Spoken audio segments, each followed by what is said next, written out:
وبركاته. أعوذ بالله من الشيطان الرجيم. بسم الله الرحمن الرحيم.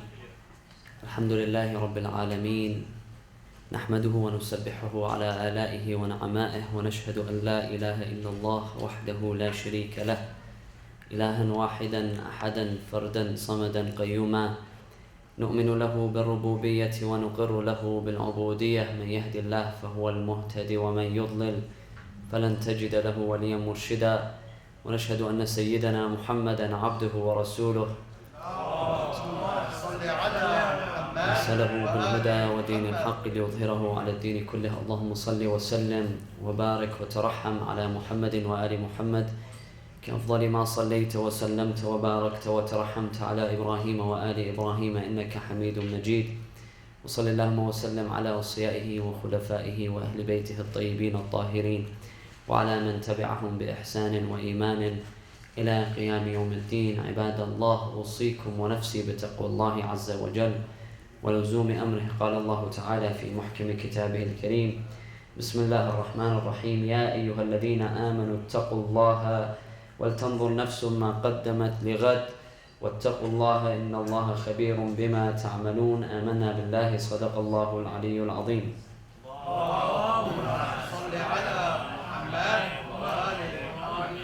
When buying a new car, usually we think of a few things, we consider a few things when, looking for a new car.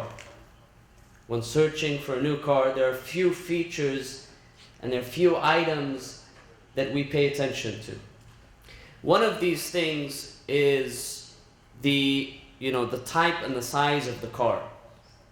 If you're a student who's living alone, who has no family members, you'd probably think of buying a car that is suitable for you. You wouldn't probably go out and buy a very big car or a minivan because you're alone.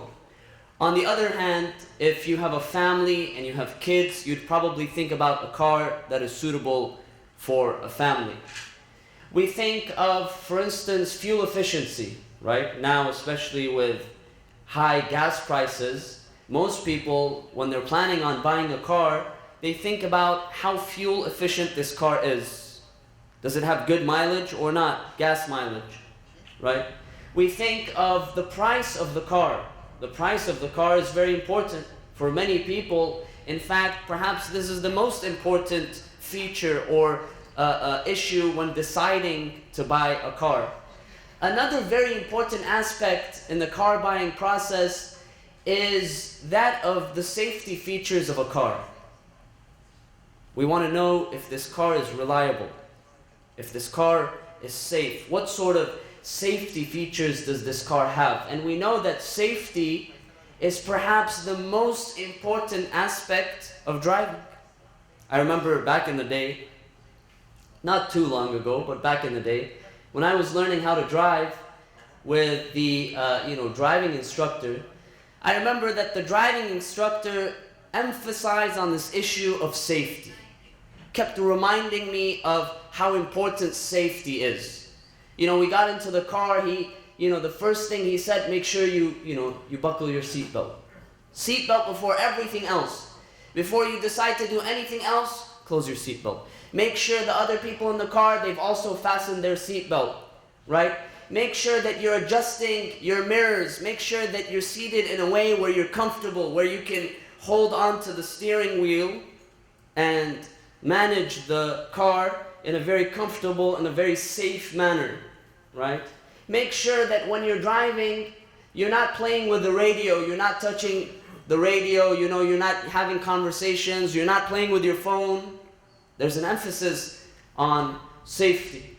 And I remember when I would first take the car out when I was driving, especially when you want to, change lanes, they would emphasize on what?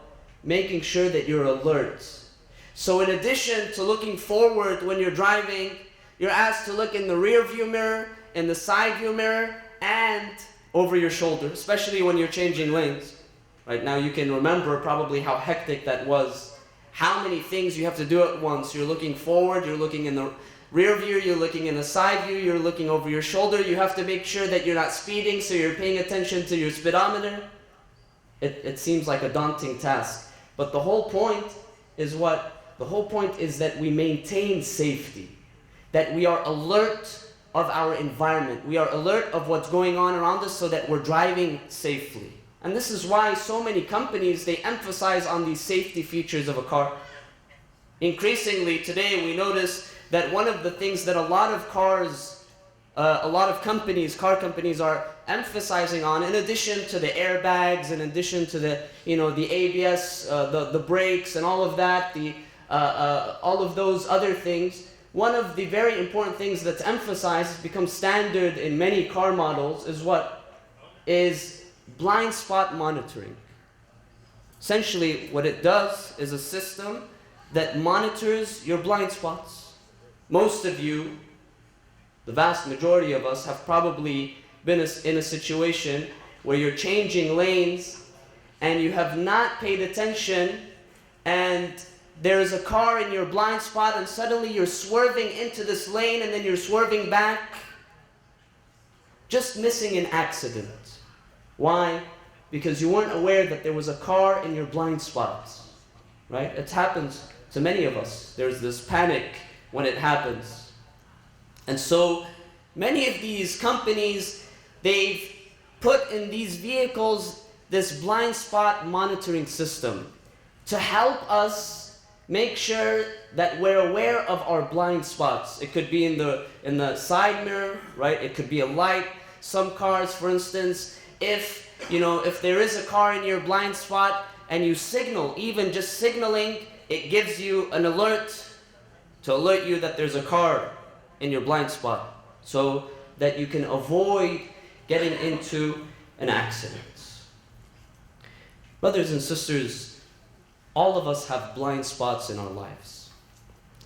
There are certain things in our lives, aspects of our lives, that many of us, we tend to deny. No one wants to admit that they have flaws. No one wants to admit that they have certain faults.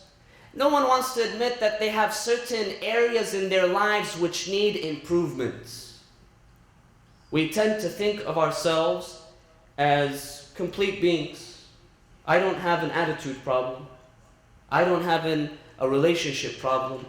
I don't have any flaws or faults that need to be fixed. Most people, even though they may not admit, but most of us, we live our lives as if we have no flaws, as if we have no faults. And so we live our lives with having these blind spots. There's a famous saying that says that the only way to know if someone is an honest person is to ask them. Ask them, are you honest? If they say yes, know that they're crooked. We have flaws. We have issues. But we tend to deny. We tend to overlook the issues that we face. And these flaws, these gaps in our perception of ourselves. When we have gaps, when we have these blind spots in our perception of ourselves, these gaps, they can hurt. Just like the blind spots in a car, if you're not paying attention to them and you try to change lanes, they can and they will hurt.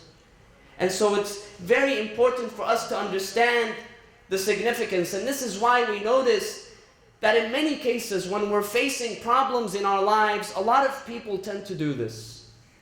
We begin to blame others. We blame this and that. I have a problem with my job. I have a problem with my family. I have a problem with my attitude. I begin to blame everyone and everything. The economy is bad. All of my problems because the economy is bad, right? My spouse is bad. My children are bad. My co-workers, my boss, my community, my country, the world. We blame everyone for our problems. We rarely look at ourselves. We rarely ask ourselves. And this behavior is very childish. You know, many times you notice this with kids, with young kids. If you ask them something, right? If, for instance, they've lost something, they've lost their homework, right?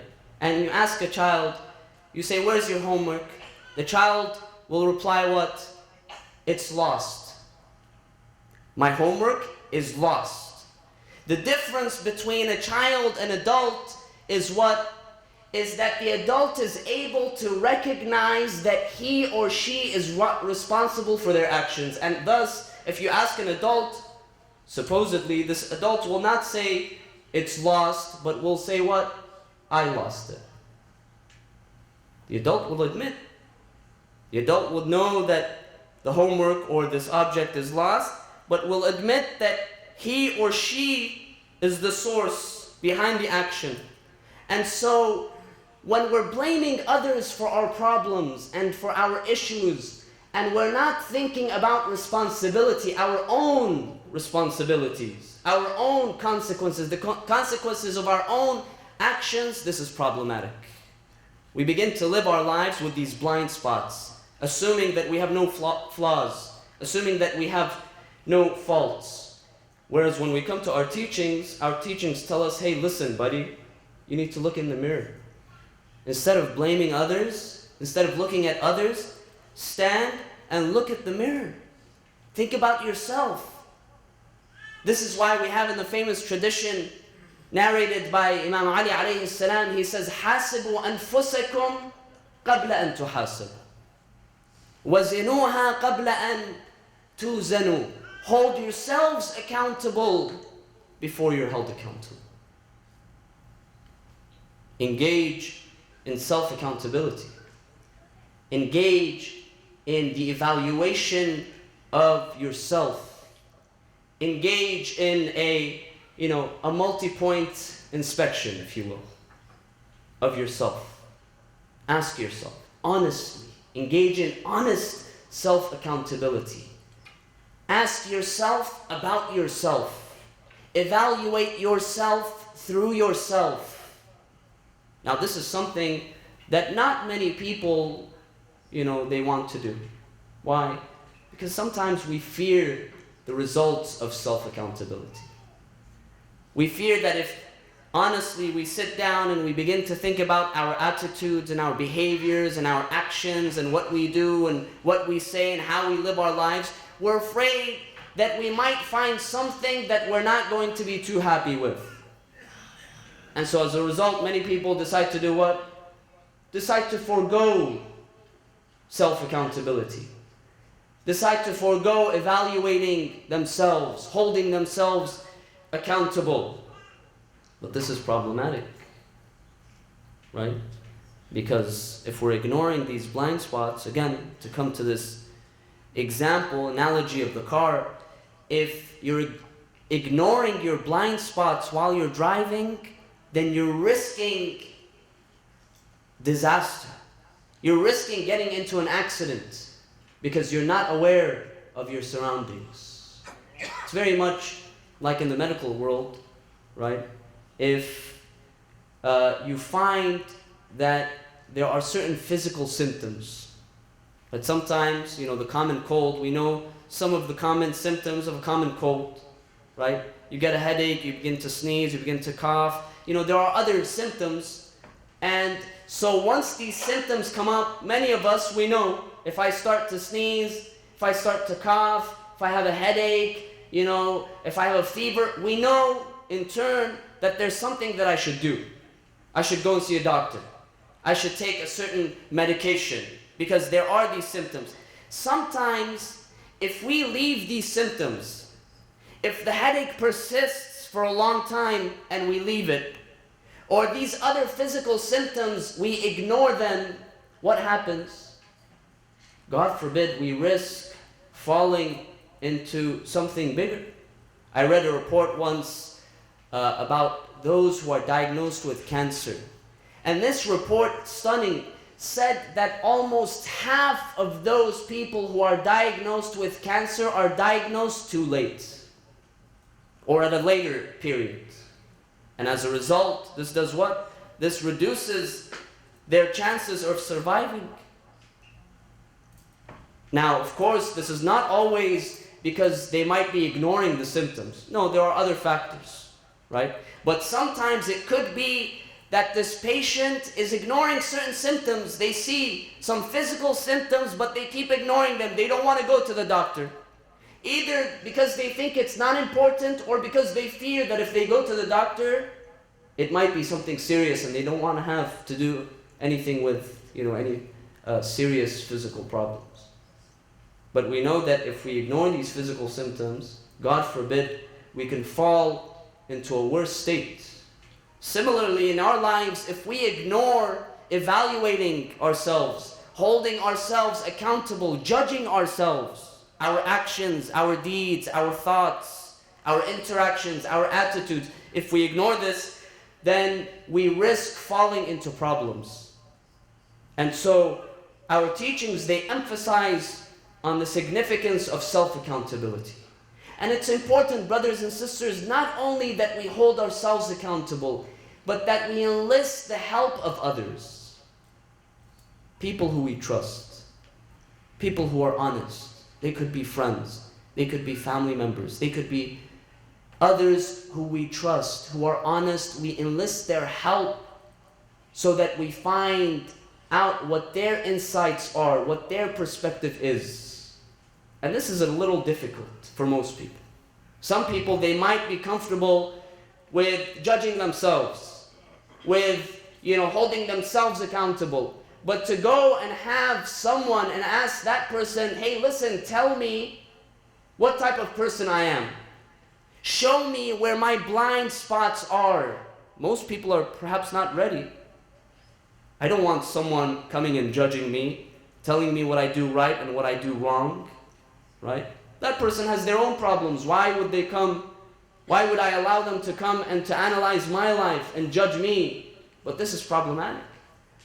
Because sometimes, even in self-evaluation, there are some things that we may not necessarily see, or we may choose not to see. Whereas if we have honest family members, friends, others, who honestly tell us what we need to hear, not what we want to hear, then this allows us to really work on changing ourselves. In the hadith attributed to our sixth Imam, and Imam Ja'far al-Sadiq alayhi salam, he says that my best friend, the most valuable person in my eyes, is the person who truthfully shows me my faults. Tells me, listen, there are a few things that you need to work on. You need to change this attitude. This relationship that you have, there are problematic aspects to it. This thing that you do, you should try to avoid doing. And to do so what? To do so respectfully. Of course, you don't go in trying to help someone, right? You don't go and you publicly tell everyone, oh, listen, this person has problems A, B, C, D. No, there's a specific etiquette, a certain way of teaching others. You show them if there are any issues, you tell them privately, and you tell them in a respectful manner, in a manner that is constructive, not destructive.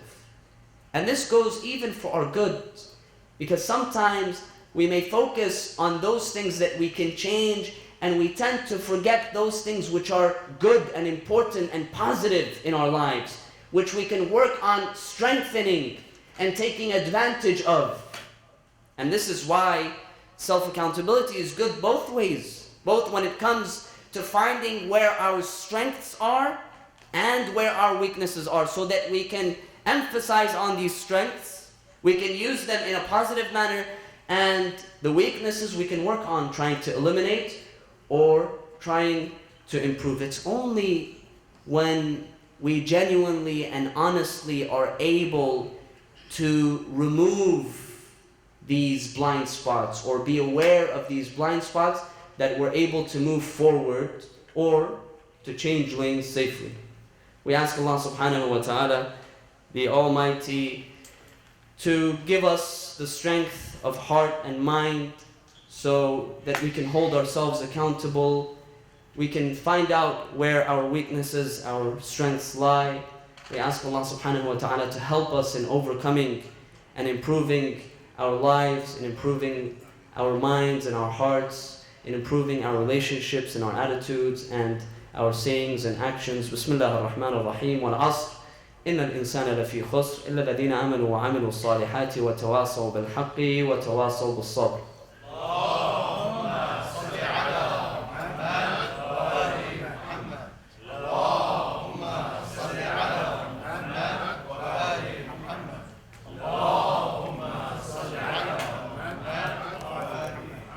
أعوذ بالله من الشيطان الرجيم بسم الله الرحمن الرحيم الحمد لله رب العالمين نحمده ونسبحه على آلائه ونعمائه ونشهد أن لا إله إلا الله وحده لا شريك له ونشهد أن سيدنا محمدا عبده ورسوله أرسله بالهدى ودين الحق ليظهره على الدين كله اللهم صل وسلم وبارك وترحم على محمد وآل محمد كأفضل ما صليت وسلمت وباركت وترحمت على إبراهيم وآل إبراهيم إنك حميد مجيد وصلى اللهم وسلم على أصيائه وخلفائه وأهل بيته الطيبين الطاهرين وعلى علي أمير المؤمنين وقائد الغر المحجلين وعلى البضعة الطاهرة فاطمة الزهراء سيدة نساء العالمين وعلى سبطي نبي الرحمة وإمامي الهدى الحسن والحسين سيدي شباب أهل الجنة وعلى علي بن الحسين ومحمد بن علي وجعفر بن محمد وموسى بن جعفر وعلي بن موسى ومحمد بن علي وعلي بن محمد والحسن بن علي والخلف الهادي المهدي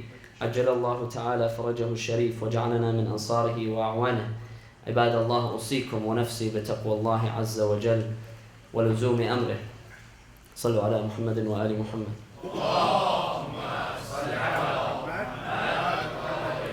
Last week a critical decision was made involving the United Nations Human Rights Council.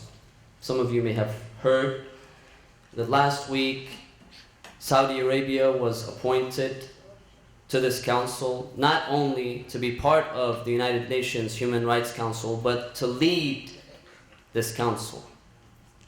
Now, many of you you may appreciate the irony and the absurdity of such an appointment. Saudi Arabia, very clearly, we all know that Saudi Arabia is a world champion of human rights abuses, and that it has and continues to engage in many of these abuses. Just this year, I was reading a recent report, just this year, in 2015, Saudi Arabia has already executed more than 100 individuals. Most of them have been beheaded. It continues to torture and flog dissidents, activists. It continues to imprison many individuals. And recently, it has reached a higher level of depravity and indecency when it sentenced a 21-year-old activist, Ali Nimr, who is the nephew of Sheikh Nimr al-Nimr, who for over the past 3 years has been in solitary confinement. When it sentenced this young man, who at the time was 17 years old when he was taken in, it sentenced him to execution, and not just execution, but in addition to crucifixion. That this young man would not only be beheaded, but afterwards his body would be crucified in public so that people can see. And what's disastrous, brothers and sisters, what's worse yet, is that our government, that the United States, the State Department, in a recent interview has welcomed this appointment. I read an interview with a man by the name of Mark Toner, who is the spokesperson for the US State Department. And he was asked about this new appointment, that of the United States, to head the United Nations Human Rights Council, which part of its job, by the way, is to select human rights specialists, experts in human rights, so that they can go out and do their human rights work, right? So this organization, which is supposed to look into human rights abuses by countries such as Saudi Arabia, is now headed by Saudi Arabia. And this spokesperson, I don't know him. I don't know Mark Toner, but he's the spokesperson of the Department of State. When he was asked about this appointment, he said that we welcome this appointment, and when asked why, he said because the Saudis are our close allies. Simply. They are our close allies, and as a result, we welcome this move. And then the journalist asked Mr. Toner, he asked him, he said, have you heard of this recent sentencing of this 21-year-old young man by the name of Ali Nimr, who is to be executed and crucified? And very simply and very plainly, he said, no, I have no idea what you're talking about. Now, again, I don't know him, I don't want to judge him. I don't know if it's active deceit or actual ignorance, but I don't know which is worse. Is it worse that he would know about this but lie? Or is it worse that as the spokesperson for the United States State Department, that he would have no idea about this latest sentence, which many countries around the world have already officially condemned? This is problematic. Brothers and sisters, this is problematic because this not only puts into question the credibility of the United States Human Rights Council and the United Nations Human Rights Council, but the United Nations itself, but also puts into question the credibility of the United States. We're a country that supposedly goes out to promote freedom. We're champions of freedom, liberty, democracy, human rights. This is the message that we're putting out to the world, that we are out there to try to bring human rights to the forefront, democracy and freedom and liberty for everyone to the forefront. But yet at the same time we engage in these double standards. This is problematic. How are we to have any credibility if on the one hand we say something, but on the other hand we do the exact opposite? And by the way, brothers and sisters, just to make sure, because many people, they say, why is it that you only point to Saudi Arabia? There are many countries right now engaged in human rights abuse. Regardless of the country, regardless of whether they are Muslim or non-Muslim, whether they are Shia or Sunni, whoever it may be, we have to condemn human rights abuses in whatever fashion and whatever form and wherever they happen. But the point is that many of these other countries, they're not heading the United Nations Human Rights Council. This is problematic. A country that is so flagrant and blatantly abuses human rights, for it to become the head and to lead the United Nations Human Rights Council is very problematic. And what's problematic is our reluctance, our country's reluctance to say anything, where we feel that just because a country is our close ally, which basically means what? That oil trumps human rights. That's simply what it means. Just because of certain economic or strategic interests, we are ready to violate the very principles that we call for. This is problematic. This is problematic. The reluctance to say anything or do anything because we fear hurting the feelings of our so-called allies, and saying anything about the grotesque human rights violations and abuses, says what? This in itself, this reluctance in itself, is a grotesque act. This is problematic. Brothers and sisters, I mentioned this in the khutbah, the Eid sermon yesterday. I said that we know that as a community, our teachings, they teach us that as a community, we are like one body. We're like one body. And if part of this body is in pain, the entire body has to feel pain. And this not only goes for brothers and sisters in Islam, for those who join the circle of Islam. Imam Ali alayhi salam, he tells, الناس صنفان إما أخ لك في الدين أو نظير لك في الخلق. A person in relation to you is of two types, either your brother or sister in faith or your counterpart in creation. They're human beings. Even if they don't share your religious tradition, even if they don't share your language or your nationality or your background or your skin color, they're human beings. We have to be able to stand up for them. We have to be able to say something. If we remain silent, brothers and sisters, then we risk being complicit to these crimes. If we don't say anything, if we read about these events and we remain silent, right? We just go about our daily lives, going to work, to school, maintaining good relations with others, then we risk being complicit. We have to say something. We have to do something. We cannot remain quiet. This is why it's imperative upon each and every one of us, brothers and sisters, that we have to do that which we are able to in our capacity. If it means calling and reaching out to our local and state and federal officials and telling them, listen, you know the human rights violations of a country like Saudi Arabia. Why are you not saying anything? Why are you welcoming that this country now leads the United Nations Human Rights Council? This is problematic. Even if it's just that, even if it's just mentioning that, if that's all that I can do, it's incumbent for me to do. I can't stay quiet. We cannot allow these things to happen, brothers and sisters. We will be held responsible. Allah subhanahu wa ta'ala will ask me, what did you do? Could you speak? Could you write? Could you send an email? Could you act? Could you say something? If you were able to, did you do so or not? Or did you feel that you were comfortable in your own life and in your own situation and that you did not have to do anything? We'll be held accountable.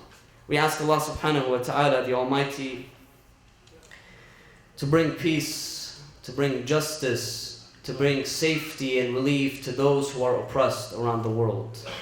We ask Allah subhanahu wa ta'ala to bring refuge to those who are being held unjustly, those who are being tortured, those who are imprisoned and incarcerated without justice, those who are being oppressed. We ask Allah subhanahu wa ta'ala to bring them relief.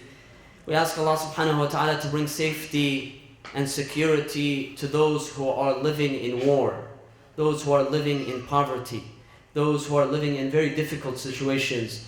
We pray to Allah subhanahu wa ta'ala to bring a full and speedy recovery to those who are ill, those who are sick, and those who are suffering around the world.